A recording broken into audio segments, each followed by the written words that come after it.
Et salut à tous, j'espère que vous allez bien. Bienvenue dans ce jeu talk où nous allons parler d'un jeu. Il s'agit de Lock Up, où il y aura des brigandages, où il y aura de la prison et où il y aura du contrôle de zone. Dans ce jeu de brigandage, je vous en parle juste après le générique. Allez, c'est parti.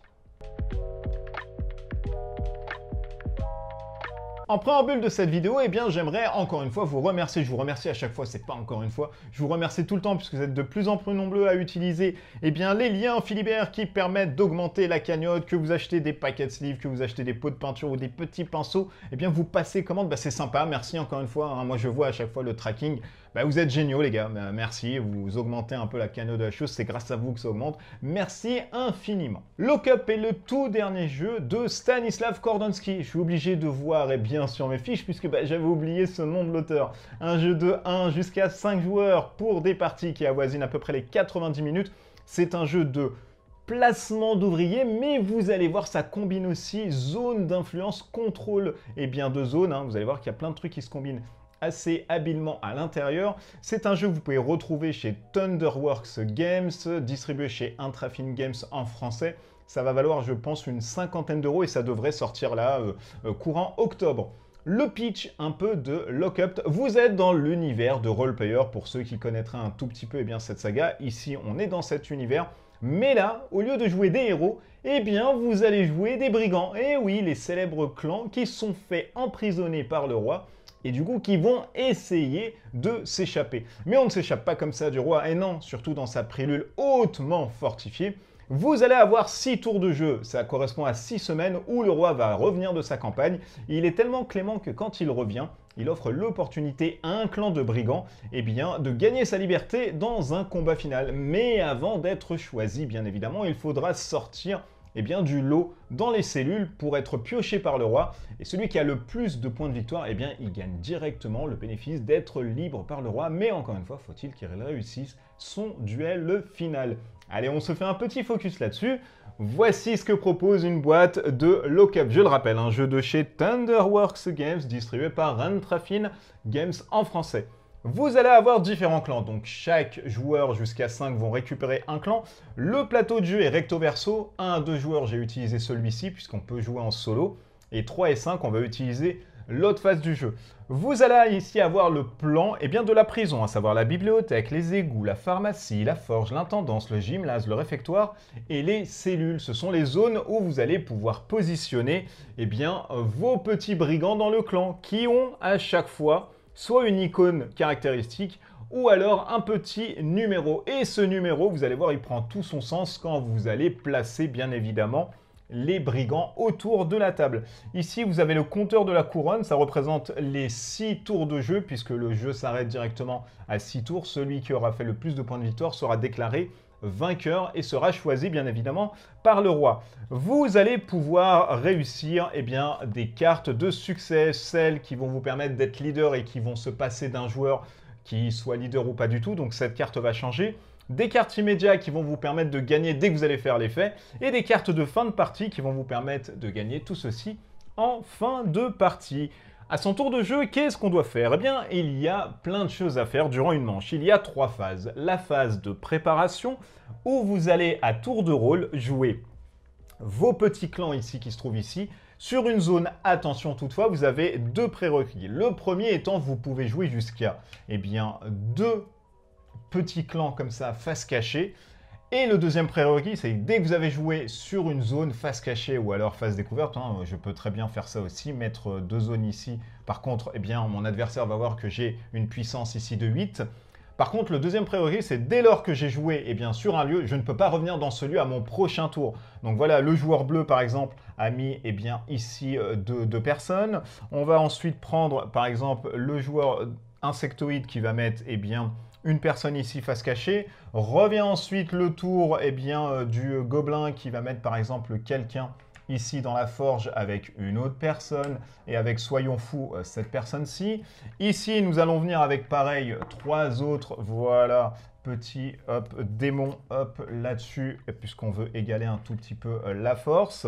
Et vous allez faire tout ceci, ainsi de suite. Donc voilà, ça je vais venir aussi face cachée là-dessus. On va mettre un autre face cachée là-dessus. Et on va revenir par exemple ici dans le réfectoire. Voilà par exemple. Hop, on va se mettre ici. Tac, voilà. Une fois que vous avez fait tout ceci, donc la phase de préparation est terminée. Bien évidemment, vous ne pouvez pas revenir sur une zone, comme je vous l'ai dit, une fois qu'on a placé, on ne peut plus revenir pour replacer quelqu'un d'autre. Par contre, un autre personnage autre que votre clan peut venir bien évidemment là-dessus. Arrive la deuxième phase, qui est la phase d'extinction des feux. Tatatin, attention, ça peut faire peur. Durant la phase d'extinction des feux, nous allons résoudre, eh bien, dans l'ordre croissant, l'ensemble des salles. Nous allons commencer par le gymnase. Ici, par exemple, j'ai une force de 8. Il n'y a personne qui m'égale, donc je récupère tout de suite un cube de force. Donc vous voyez que mon leader va valoir maintenant 2 et non pas 1. Et je récupère ici cette couronne qui est le premier joueur. Donc la prochaine manche, je vais jouer en premier. Tout ceci revient ensuite, hop, directement là-dessus. On va ensuite dans les égouts, 2 faces cachées. Donc on va les retourner. Ici, on a une valeur de 2 et ici, on a une valeur de 5. Le 5 l'emporte sur le 2. L'insectoïde qui est premier va récupérer les 2 cubes qui se trouvent ici, ce sont un peu les cubes de récupération, et le deuxième joueur va récupérer un cube. Attention toutefois, maintenant il y a des cubes suspicion, les cubes noirs suspicion qui vont venir avec les petits brigands qui sont d'autres clans comme des nains et des ratons ici que vous allez pouvoir récupérer et les embrigader, c'est un peu les mercenaires, vont apposer des petits cubes ici. C'est-à-dire que vous allez devenir suspicieux. Le premier qui l'emporte avec le 5 va récupérer le cube suspicieux. Il va le mettre directement ici. Donc vous voyez, c'est aussi compliqué de gagner des choses, puisqu'à un moment donné, ça va être un peu compliqué de choper ça. Donc hop, on va le mettre ici, celui-ci revient. On va le mettre ici, celui-ci revient. On reprend l'insectoïde ici. Donc voilà, lui, il est tout seul. Il récupère 2 cubes de pharmacie, d'infirmerie, pardon. Attention toutefois, puisque là, vous voyez, je suis à 4, c'est le maximum, alors que les gobelins peuvent aller à 5. Donc il faudra bien évidemment, si j'ai d'autres ressources à la fin de mon tour, défausser. Donc celui-ci revient là-dessus, on va continuer pour vous montrer. Donc là, j'ai mon leader qui a 1. Ici, j'ai mon leader qui a 2. Donc ça fait 2, ici ça fait 6. Et là, par exemple, j'ai 2 et 3 et 4. Donc c'est au-delà de 6, bien évidemment. Donc, hop, on récupère les 2 cubes qui vont venir chez les insectoïdes directement ici. Donc, moi, je ne gagne rien, malheureusement, je ne peux rien faire. Et l'insectoïde ici va récupérer les 2 cubes suspicion, puisque c'est lui qui a fait bien le plus de grabuge, entre guillemets, à l'intérieur. Attention toutefois, puisque vous avez des petits tokens comme ça avec le symbole de l'œil. Ça veut dire quoi ? Ça veut dire que si ici c'était moi qui gagnais par exemple dans la forge, admettons qu'on était ici, on était un 5 sur 6, là avec l'œil, je ne récupère pas les suspicions, donc je les laisse, d'autres suspicions vont arriver. Donc c'est pour ça qu'il faut vraiment faire attention avec ces petits bonhommes avec l'œil qui vont vous permettre justement de ne pas prendre de suspicions. Et par la même occasion, si vous récupérez une deuxième compétence ici, donc admettons par exemple pour vous montrer dans les égouts, j'étais par exemple à 6. Ici, par exemple, j'étais à 5. 2 cubes suspicion ici. Je suis le premier à récupérer les 2 symboles verts qui se trouvent là-dedans. Je dois normalement récupérer les 2 cubes suspicion, mais j'ai mon œil, donc du coup, je ne les récupère pas. Et c'est l'insectoïde qui va prendre la deuxième récompense, qui va les récupérer. Donc, il y a plein de coups de Trafalgar à faire, mais bon. Pour cet exemple, on était parti quand même là-dessus. Donc voilà, tout ceci, hop, a été fait. On continue. Celui-ci peut défausser un cube, peut gagner un cube de son choix, de l'or, du bois, etc. Donc là, il va pas trop gagner, il s'en fout un petit peu, mais il va prendre peut-être autre chose. Et ici, hop, la bibliothèque nous permet de tirer 2 cartes de tomes et ensuite d'en récupérer une. Donc on peut mettre très bien ça là-dessus. Vous pouvez bien évidemment crafter des choses et vous pouvez gagner surtout des choses en craftant en étant dans la cellule. Soit vous dépensez un cube de n'importe quelle couleur et vous récupérez une carte que vous allez faire plus tard. C'est ce qu'on appelle réserver la carte. Donc ça vous permet de ne pas la donner à quelqu'un d'autre. Ou alors vous créez directement la carte et vous gagnez le nombre de points de victoire qui se trouve ici. Par exemple, un vert, un bleu ainsi que de la forge comme ça. Voilà. Je récupère tout de suite 10 points de victoire et je me mets directement à 20 puisque je démarre à 10 bien évidemment. De base, vous pouvez récupérer des nains et d'autres brigands qui se trouvent ici dans le réfectoire. Soit vous êtes le premier et vous défaussez, vous payez un cube pour 1, ou alors 4 cubes pour 2.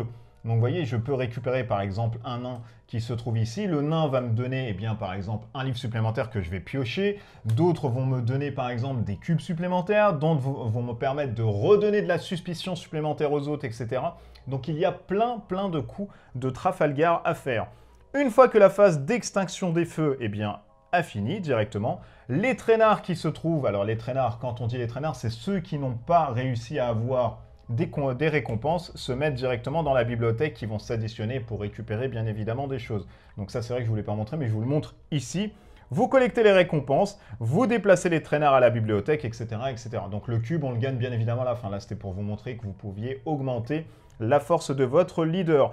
Arrive ensuite la phase de patrouille. On vérifie les limites de stock. Donc là, si on en a plus, on défausse. On remplit l'offre des objets. Donc vous voyez, par exemple, si on avait fait, par exemple, je ne sais pas, un objet, ben, on remplit encore l'offre des objets. On remplit surtout eh bien, les cartes de brigands. On va les avancer. Le nain va partir. Le nain ici va se mettre là-dessus. Le raton va se mettre là, ici et ici. Et nous allons, hop, remettre un cultiste, par exemple, ici. Nous allons ajouter les cubes suspicion. Donc, par exemple, le cultiste va en mettre 2 ici. Le nain va en mettre 1 ici. Le raton va en mettre 2 ici, etc. Quand il n'y a plus de cubes suspicion, par exemple, que vous avez tout placé eh bien, voilà, autour de la table, il va y avoir un raid. Alors, ce qu'on appelle le raid, c'est celui qui a le plus de points suspicion qui va se choper le raid. Par exemple, ici, eh bien, ça va être l'insectoïde. Vous allez perdre directement eh bien, 9 points de victoire. Alors, vous allez en perdre 6, je crois, de 1 à 2 joueurs. Et bien évidemment, le deuxième va en perdre aussi, pas 9, mais un peu moins. Le troisième, etc., ne va rien perdre. Et vous allez remettre l'ensemble des cubes hop, que vous avez eh bien, perdu dans les suspicions ici, à l'intérieur des suspicions, ce qui fait que vous allez pouvoir reprendre un nouveau raid, etc. Donc attention à ne pas prendre de substitution, parce qu'à un moment donné, ça va, dès lors qu'il y a un raid, hop, on va quand même vous tawater là-dessus. Et ensuite, vous recommencez un tour, bien évidemment, avec le premier joueur, etc., jusqu'à avoir le maximum de points de victoire. Petit aparté sur le solo. Sur le solo, vous allez avoir un automa qui se trouve ici, qui vont être les policiers. Les policiers que vous allez avoir avec différents niveaux. À savoir le niveau rouge, c'est le plus dur. Le niveau vert, eh bien, c'est le facile. Et le niveau jaune, eh bien, c'est le moyen. Vous allez les combiner avec les cartes bleues. Et ensuite, vous allez placer, eh bien, dans le petit deck voilà, qui se trouve ici, une carte directement comme ça sur chaque lieu. Autour eh bien, des gardes qui jouent généralement en premier, vous allez vous eh bien, retourner une carte directement. Ensuite, vous allez bien évidemment placer à votre tour eh bien, un petit token directement là-dessus. Et quand vous placez eh bien, un token, vous allez ensuite tirer hop, une carte qui se trouve ici. Et on va vous dire que vous allez rajouter une carte face cachée, eh bien, une carte face visible, pardon, dans l'intendance, ce qui fait que vous allez avoir par exemple ici eh bien, 2 super policiers qui vont valoir par exemple ici 6. Ça va être la même chose, les policiers peuvent prendre, bien évidemment, ils ont un plateau à eux, ils peuvent prendre aussi de la suspicion, etc. Vous pouvez avoir un raid, etc., bien évidemment, qui se passe des deux côtés. Allez hop, on dézoome et je vais vous donner mon avis sur ce lock-up. On commence bien évidemment par les points que j'ai vraiment appréciés à l'intérieur de ce titre. Le premier étant l'univers unique qu'il propose. On va jouer des brigands dans une cellule, on va essayer de se bastonner justement pour garder eh bien, ce contrôle de zone et essayer de récupérer le maximum de ressources, passer devant, éviter la suspicion. Donc le thème est vraiment unique, c'est super sympa, ça vous donne un côté rafraîchissant, vous allez jouer en plus les vilains qui vont se taper dessus. Donc moi j'ai vraiment apprécié ce côté-là qui est assez en plus immersif avec le gameplay que vous allez avoir. Et le gameplay, parlons-y, puisqu'il est tout aussi intéressant et stratégique. Vous allez pouvoir placer, eh bien, tout comme un jeu de placement d'ouvriers, vos petits tokens pour récupérer des ressources, mais là où arrive la subtilité, c'est que vous allez les placer des fois face cachée, et ensuite vous allez combiner les forces. Donc c'est du contrôle de zone qui mixe assez habilement le work placement, donc hein, c'est le placement d'ouvriers bien évidemment en anglais, et c'est là où vous allez essayer de créer voilà, de la suspicion, de la tatane, des alliances, pourquoi pas, quand vous jouez à 3 et 5 joueurs, en se disant, bah tiens, moi je vais pas là-bas, mais essaye d'envoyer un mec là-bas pour que je puisse collecter des choses. Vous avez le côté stratégique des eh bien, tokens face cachée. Vous allez dire, bah tiens, tu sais pas ce que j'ai placé, alors on peut en placer jusqu'à 2 et 3 à 2 joueurs. Donc voilà, vous allez vous dire, bah tiens, est-ce que finalement je le place là-bas? Le tour de jeu aussi est très précis puisque vous n'allez pas pouvoir revenir sur un lieu. Dès que vous positionnez un token, vous pouvez plus revenir dessus. Donc il faudra faire des choix. Est-ce que je positionne et je veux prendre le lead là-dedans? Donc je mets 4 tokens. Ou alors, voilà, j'en mets un et j'essaye de diversifier un peu les autres, mais je m'expose quand même à ce que, voilà, une personne de mon clan reste tout seul, ben, il vient se faire taper par les autres, et du coup, il part sans récompense. Donc, il y a de vrais choix à faire, c'est très stratégique, c'est très rafraîchissant, et ça permet vraiment de vous donner Voilà, beaucoup de coalitions autour de la table et beaucoup de suspicions eh bien, qui se font entre les joueurs. Le dernier point que j'ai vraiment apprécié à l'intérieur, c'est le côté du mode solo. Alors c'est vrai que c'est pas vulgairement une variante, puisque vous allez avoir une nouvelle faction qui sont les policiers qui se jouent totalement de manière différente. C'est un automa qui vous permet justement d'avoir des ressources illimitées. Eux, quand ils vont crafter, entre guillemets, des objets, eh bien, ils vont prendre le meilleur à chaque fois, etc. Donc, sachant qu'ils ont des ressources illimitées, ils ne sont pas impactés, entre guillemets, eh bien, par ce système de défausse des ressources, alors que vous l'êtes. Et c'est vrai que c'est un peu compliqué, puisque lui, il va jouer des cartes de manière totalement hasardeuse. Vous ne connaissez pas, bien évidemment, ce qu'il va placer, etc. Donc, c'est un peu compliqué de voir ce qu'il va faire, mais c'est quand même un bon challenge à l'intérieur. On passe maintenant au point que j'ai moyennement apprécié, voire pas du tout, dans ce titre. Alors, il y en a aussi plusieurs. Le premier étant à 2 joueurs. Moi, j'ai trouvé ça hyper fade. Pourquoi?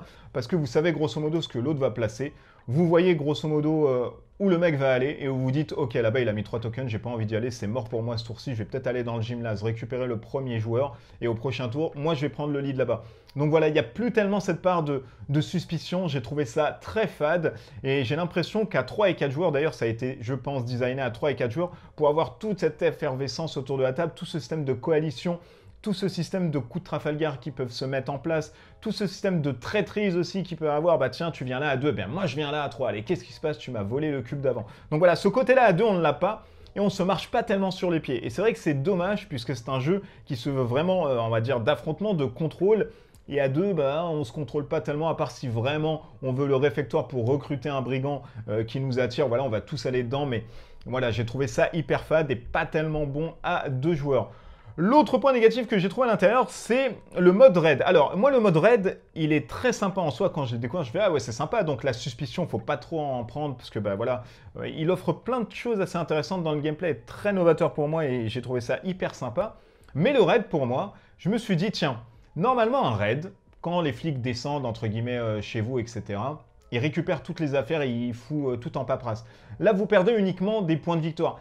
Et c'est dommage, peut-être qu'il fallait mettre à la fin, peut-être qu'il fallait mettre finalement, et je regarde un peu en haut parce que je cherche un peu ce qu'il fallait mettre, mais peut-être qu'il fallait mettre une sorte de petit deck de raid où soit vous reculez en points de victoire et on vous donne le total de recul, soit on vous récupère des ressources, ou soit on vous met un garde comme ça en disant bah tiens, lui il a fait trop de grabuge, on sait que c'est lui, allez hop, pour le prochain tour, tu ne l'auras pas. Et peut-être que là, ça aurait été plus intéressant. Le raid, ici, on reste un peu sur sa fin en se disant « Ouais, c'est uniquement des points de victoire qui tombent. » Bon, alors, vous allez me dire « C'est handicapant. » Mais voilà, pour plus de diversification, j'aurais préféré, pour plus aussi d'immersion, avoir ce côté-là où on peut enlever des ressources, ou pourquoi pas, on peut t'enlever le premier jour et tant pis, bah fallait pas. Ou alors on te bastonne, tu fais perdre un point de cube, de force à ton leader parce que voilà, il prend pour les autres. Voilà, c'est dommage, j'avais matière quand même à gratter sur ce côté raid et là, on reste un tout petit peu sur sa fin. Dernier point négatif que j'ai trouvé un peu ici, alors c'est le mode solo. Je vous ai dit que le mode solo était assez solide en soi. Pour la simple et bonne raison que voilà, ça tourne assez bien, c'est un bon automa. Encore faut-il y jouer en version vraiment difficile avec le rouge pour ma part, parce que voilà, sur le facile, ça ne sert à rien, vous allez vraiment passer au-delà du mec, vous allez prendre le lead. Le moyen, ouais, pourquoi pas, mais jouer directement en rouge si vous voulez vraiment plus de challenge et des parties très corsées. Et c'est vrai que moi je trouve le mode solo un peu déséquilibré. Pourquoi? Parce que vous allez avoir déjà des cartes sur le deck qui vont vous dire, bah tiens, tu positionnes un mec aussi là-bas. Et vous dites, ok, donc le mec il a déjà positionné, allez, ça repart encore là-bas et c'est un peu directement la misère. Il y a des cartes face cachée, donc vous ne le savez pas. Il suffit que vous ayez un tirage aléatoire et vous pouvez vous mettre dans la panarde dessus. Donc il y a ce côté hyper sympa et solide quand vous allez jouer tout seul parce que ça va vous donner du challenge, mais il y a ce côté totalement déséquilibré où les cartes au hasard, bah, des fois n'ont pas de sens. Voilà, il met un mec, par exemple, dans le gymnase hyper fort. Il joue déjà en premier, quel est l'intérêt par exemple? Donc voilà, ça manque de précision je pense et ça manque un tout petit peu d'harmonisation pour offrir un vrai mode solo. Donc il a le mérite d'exister, c'est très sympa, c'est un peu solide si vous voulez vous donner du challenge, mais vous allez voir au fur et à mesure des parties, vous allez voir que finalement ça n'a plus aucun sens parce qu'à un moment donné, voilà, le mec il farfouille un peu à droite à gauche et c'est pas tellement cohérent dans les choix, alors qu'avec un joueur humain, voilà, là on aurait plus d'intelligence. Et ce qui est un peu aussi normal. Après avoir fait finalement le pour et les contre, qu'est-ce qu'il en ressort de ce lock-up? Alors moi j'ai vraiment apprécié, voire même adoré très sincèrement, ce lock-up. et plus précisément, ce n'est pas ma tasse de thé ce genre de jeu, hein. Si vous suivez un peu la chaîne, moi c'est plus les jeux de cartes, c'est plus le côté immersif, c'est plus le côté storytelling, Ameritrash, les dés, les figurines, etc. Et là, ben, moi, celui-ci, au début, je me suis dit, oh là là, ok, ça va être un peu bizarre. Et force est de constater que franchement, j'ai été super surpris et agréablement surpris. Il n'y a pas tellement de jeux placement d'ouvriers que j'ai aimé. Alors, j'ai bien aimé à l'époque, moi, Descendance. J'en ai pas joué des masses aussi, donc je vous l'accorde. J'ai bien aimé aussi Myrmes. Agricola, ouais, bon, c'est pas tellement aussi du truc. Mais eh bien, celui-ci, je le remets aussi dans une liste des jeux que j'ai appréciés en Eurogames, en work and placement, etc. En pose d'ouvrier, pardon, je suis désolé avec les anglais, ça arrive directement dans le cerveau. Et c'est vrai que j'ai superbement apprécié. Pourquoi? Parce que c'est super intelligent de jouer des trucs face cachée et de se dire, ce n'est pas uniquement de la pose d'ouvrier où on va poser un mec, récupérer des ressources. Non, là tu vas poser ton mec et à un moment donné, si dans le tour 2 ou dans le tour 3 du gars qui joue juste après toi, ils vont poser des mecs, et ben tu vas te dire ah ouais c'est compliqué. Donc finalement le premier joueur va à la fois rythmer la partie en cours, mais il va aussi eh bien s'exposer un tout petit peu. Est-ce que du coup je mets 2 tokens, mais finalement si je mets 2 tokens dans le réfectoire, je sais que je peux plus en mettre derrière. Le deuxième joueur va pouvoir en mettre 3 parce que voilà, il veut prendre le lead. Le troisième joueur va peut-être en mettre 4 parce qu'il veut prendre. Et tout va se mettre en pataquès, etc. Vous allez vous battre pour eh bien, la première place. Vous allez surtout prendre de la suspicion. Donc, il faudra peut-être accompagner le gars avec l'œil. Donc, c'est super intelligent, c'est super stratégique.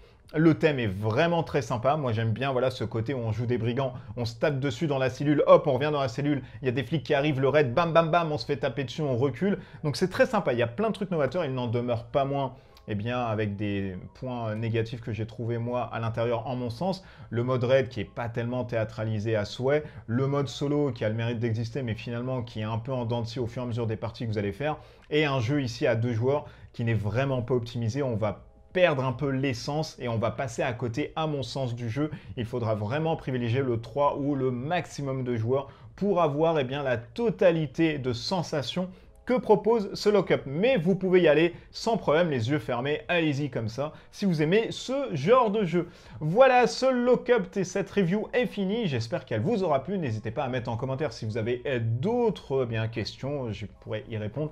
Je me fais un peu en ce moment, mais vous inquiétez pas, je vais tout répondre d'un coup, donc il n'y a pas de problème. Et d'ici là, portez-vous bien, des bisous partout, protégez-vous bien, à bientôt, ciao ciao.